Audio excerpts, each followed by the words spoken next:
以色列的科技创新中心。它不仅拥有令人惊叹的创新成果，还拥有强大的创新成果商业化的能力。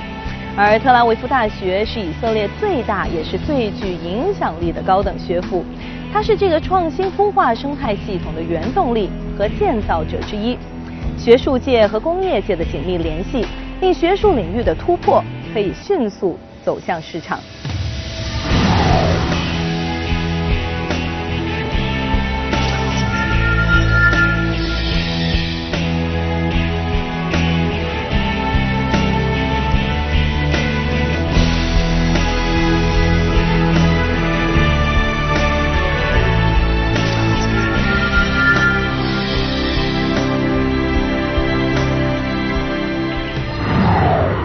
And what are the universities doing within the universities to encourage entrepreneurship? The mandate of the university is, first of all, basic research.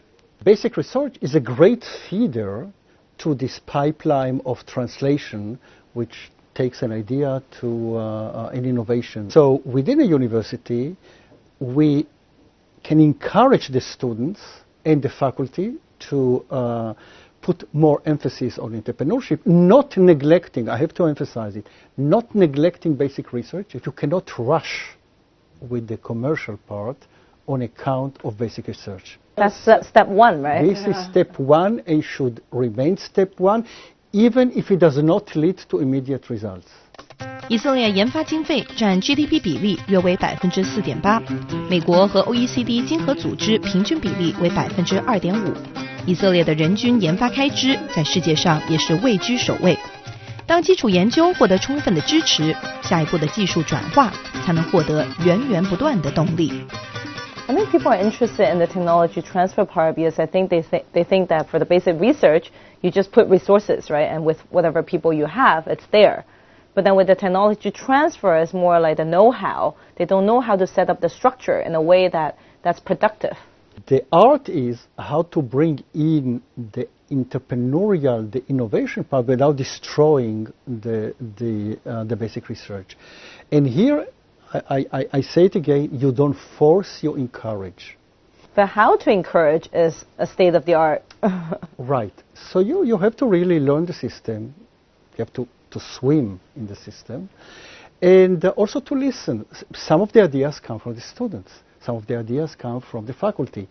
So the fact that president, provost have an open door here in all universities, have an open door, and students can come in. It's not just by knocking, but it's very easy, makes the dialogue very, very fruitful. I learn a lot from them. So remain open-minded for the wisdom from the crowd. The crowd has a lot of wisdom. 以色列学府在技术转化领域走在世界前沿。特拉维夫大学拥有约2500项专利，并拥有专业化的技术转让机制。它已经连续4年跻身世界10大最具创新能力大学榜单。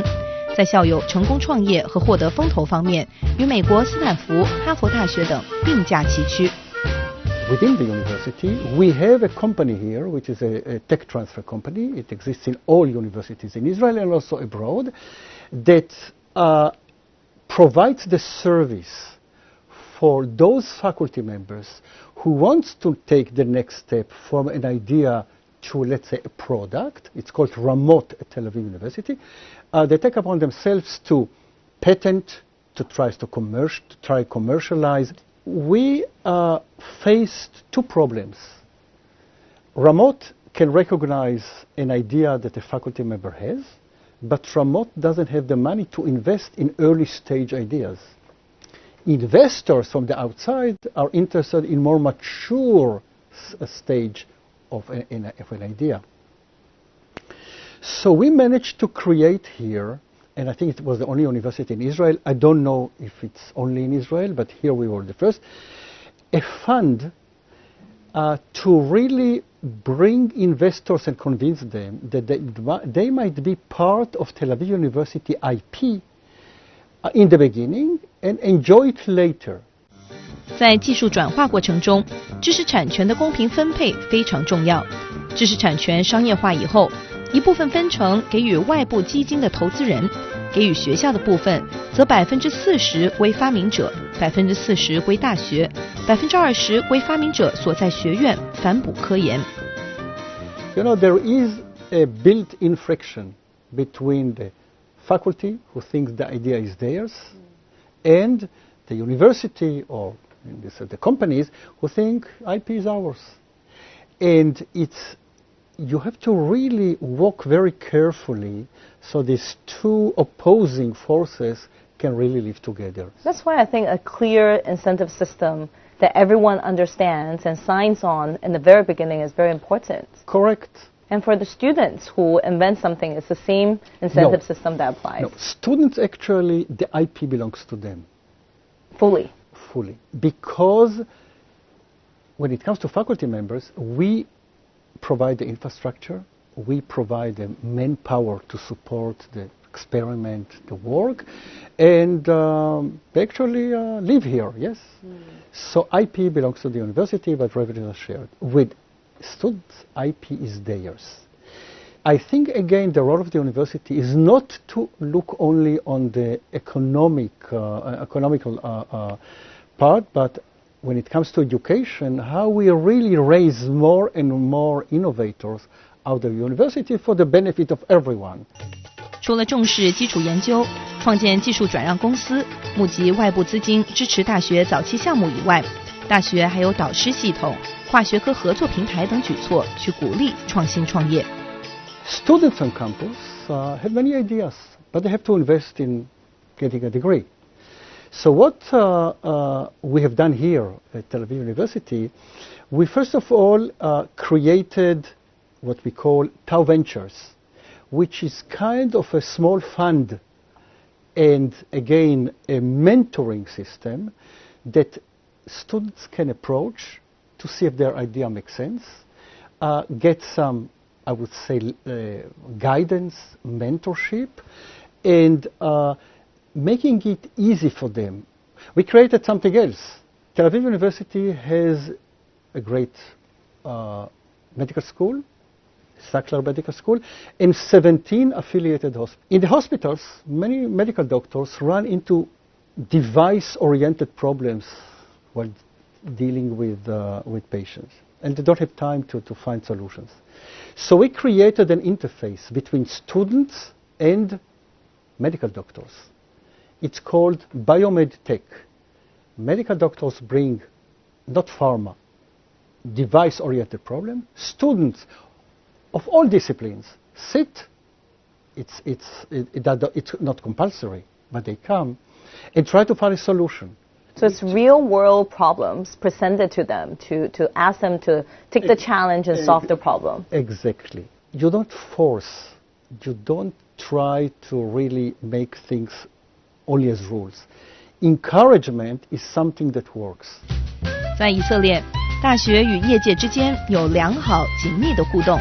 大学着力于基础研究，创建鼓励创业的氛围和机制，而企业则为学生提供平台、设备、奖学金、方向指导和创业机会。Yes, in China we have, also a lot of top engineering students, but you don't see the same kind of relationship between universities and industries. So not the same kind of technology transfer will happen. A relationship of academia and industry is very strong here. Remember, universities for hundreds of years were blamed to be kind of an ivory tower. No industry. Industry might contaminate this free and thinking, and owe it to our students. We prepare students to life, and I think that they should face practical problems already when I'm here. Well, I spent about 7 years in Exxon in the United States. I came from MIT to Exxon.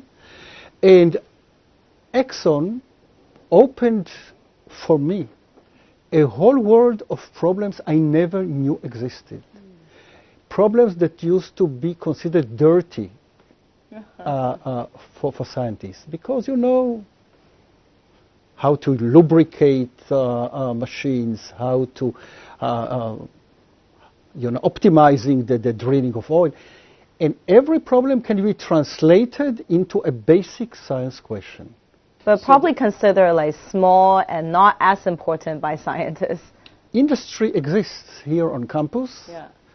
In a way that there is kind of, again, a very healthy dialogue that brings students in.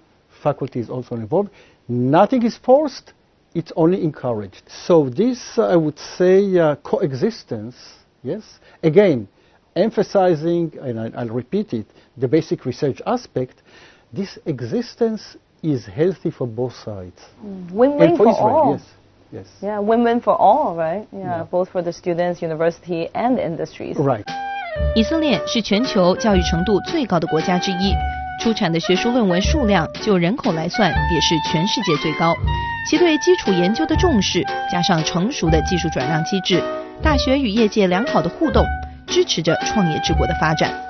下一节，克拉夫特将探讨政府如何与大学合作来推动创新。中以课堂体验与家庭教育有何不同，以及科技对教育带来的挑战。企业界提供高薪，吸引大学工作人员进入业界，如何对抗人才流失，吸引优秀的学者留在大学任教？克拉夫特指出，学校要转变将研究者整日留在校园的思维方式，提供灵活的工作机制。And do professors get paid in a scale that's comparable to top talents in other industries here? No. All universities in Israel are public universities. Everything is regulated.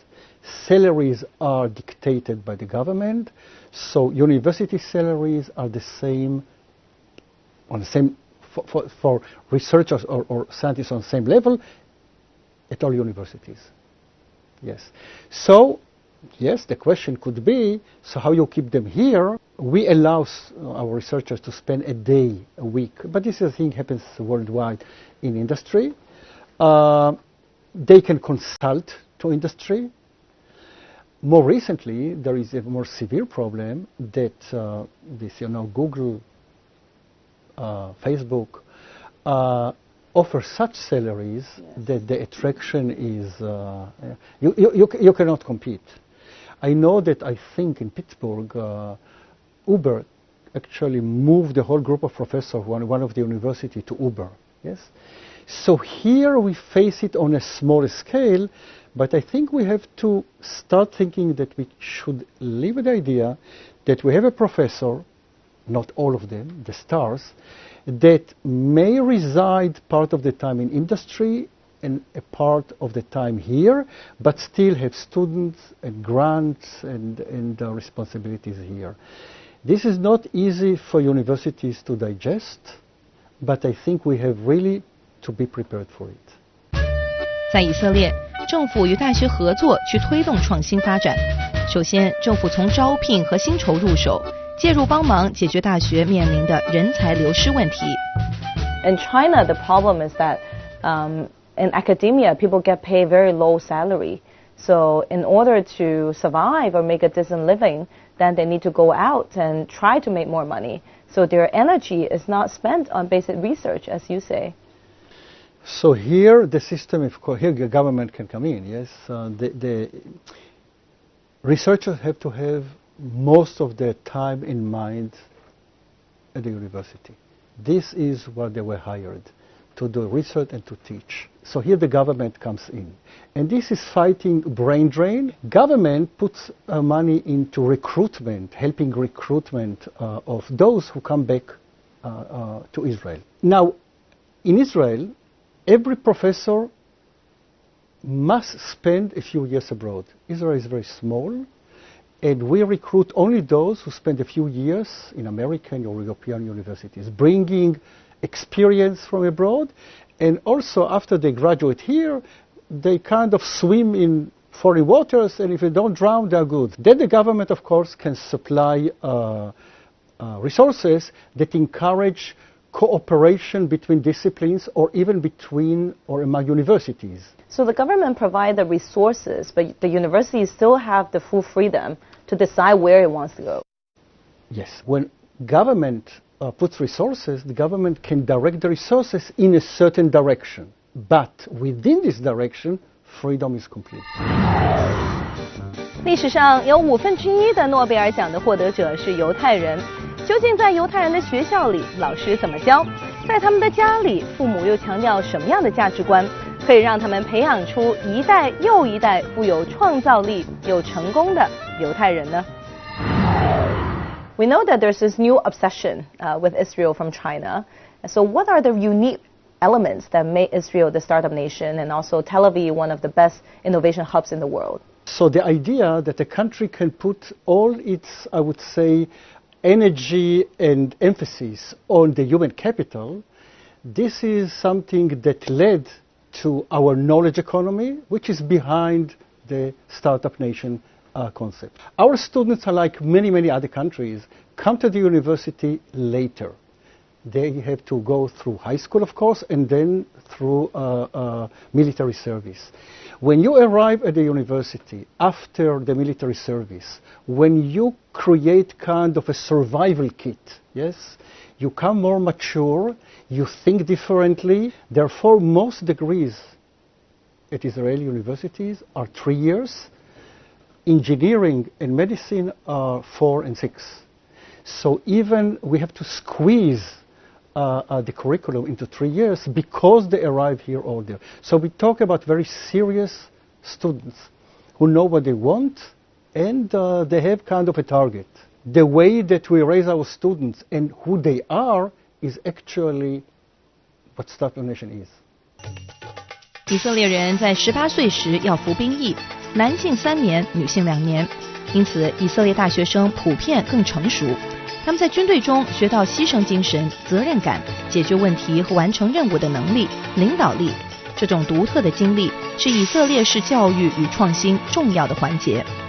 But for the school experience, how does the Israeli, school and classroom experience differ from other countries, say like China? Israeli students are more audacious.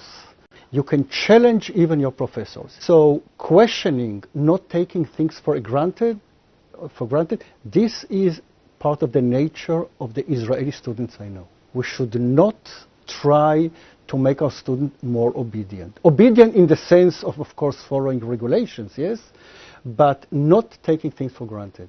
Discipline is important, but discipline should not kill the possibility to challenge. 特拉维夫大学与清华、北大等10多间中国高校签订了合作协议。克拉夫特认为，东方正在崛起，不能忽视，是以色列最早一批向东看的学校。在合作的过程中，也发现了以色列与中国2国文化的差异。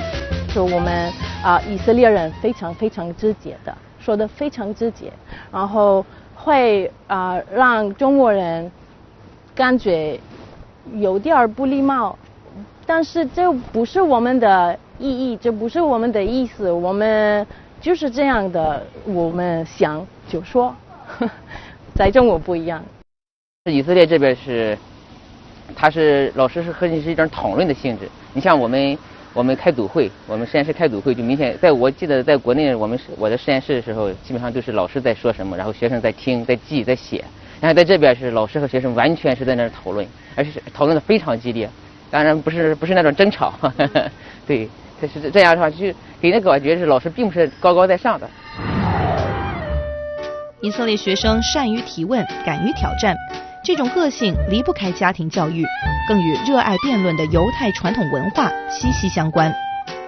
And where do these characteristics come from? Like what do parents emphasize at home, and how do they teach these kind of values? I would say it's even deeper. In Jewish culture, questioning, yes, raising question, raising doubts is part of our tradition. And this goes with the students from home to schools, elementary school, high school, and then the university. And this is something we have to preserve. But at home, at a typical home, how would the parents raise children in a different way? I guess in China it's the same. Parents are talking at home about the future depends on education. They do a lot in order to provide their children with the possibility to go to the best school. But I think that the environment, not only home, the environment, this is what creates this questioning, challenging, and the parents themselves, if they are graduate of the same system, they'll of course bring the same culture to home.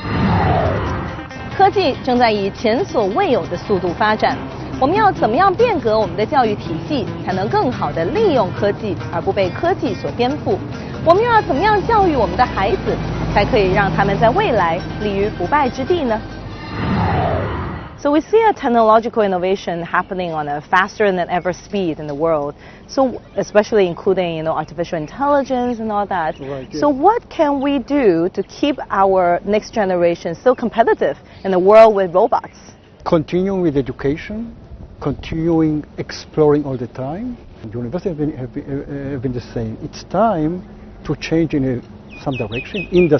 Bringing industry in is one. The other thing is, let's try and reinvent ourselves from the point of education. But people do talk about, the disruption by online education in the sense that now we all have one career in our life. But in the future, we might have 3 or 4 careers, and every time we probably don't have time to take off and go back to university. Instead, we can just learn online. This online learning is something that we have to know how to introduce to the universities.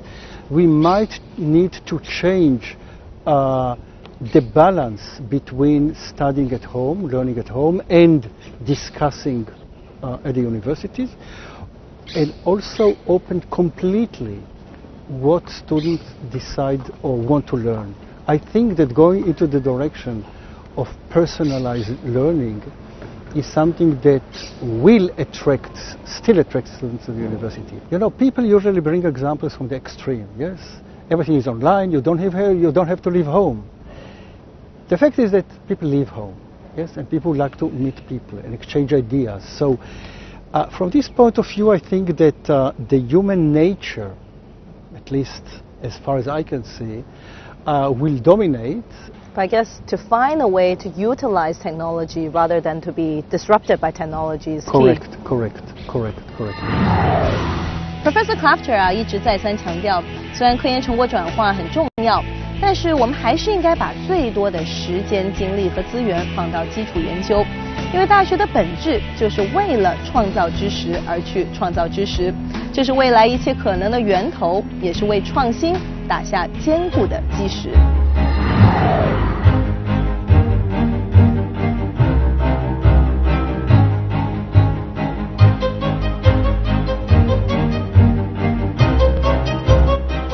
接着为您播出雅居乐地产筑梦天下。